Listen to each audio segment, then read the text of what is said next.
Hi అండి, నమస్తే. Welcome back to our channel Krishna's vlogs. ముందుగా అందరికీ కృష్ణాష్టమి శుభాకాంక్షలు.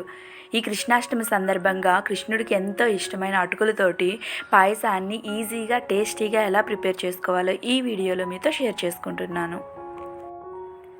ఒక గిన్నెని తీసుకొని అందులోకి 1/4 గ్లాసు వరకు బెల్లం తురుమును తీసుకోండి.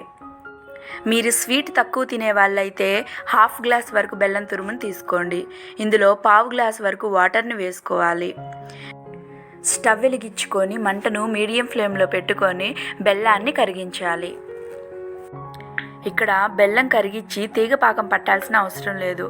బెల్లం కంప్లీట్గా కరిగి 1 లేదా 2 నిమిషాలు మరిగించుకొని తీసుకుంటే సరిపోతుంది.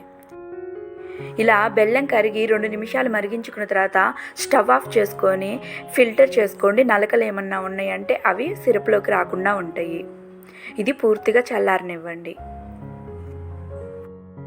ఇప్పుడు మరొక గిన్నెని తీసుకొని అందులోకి 3 గ్లాసుల వరకు పాలను తీసుకోండి.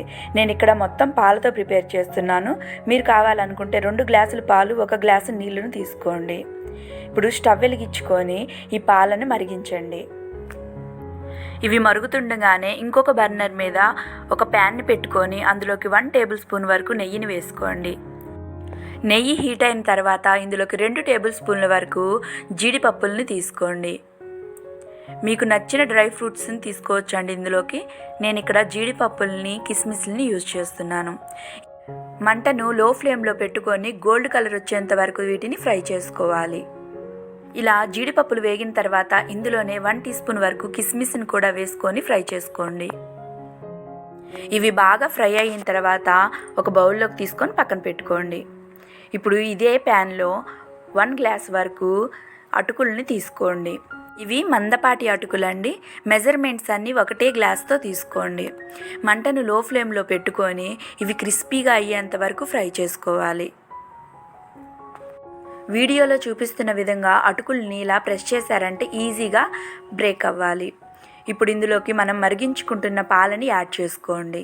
ఈ అటుకుల పాయసాన్ని మొత్తం పాలతో ప్రిపేర్ చేసుకోవడం వల్ల టేస్ట్ చాలా బాగుంటుంది.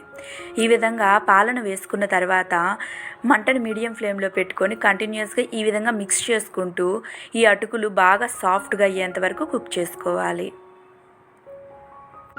అటుకులు ఈ విధంగా సాఫ్ట్గా కుక్ అయిన తర్వాత ఇందులోకి ముందుగా మనం ఫ్రై చేసుకున్న డ్రై ఫ్రూట్స్ని యాడ్ చేసుకోండి. ఇవి వేసుకున్నాక ఒకసారి కలుపుకోండి.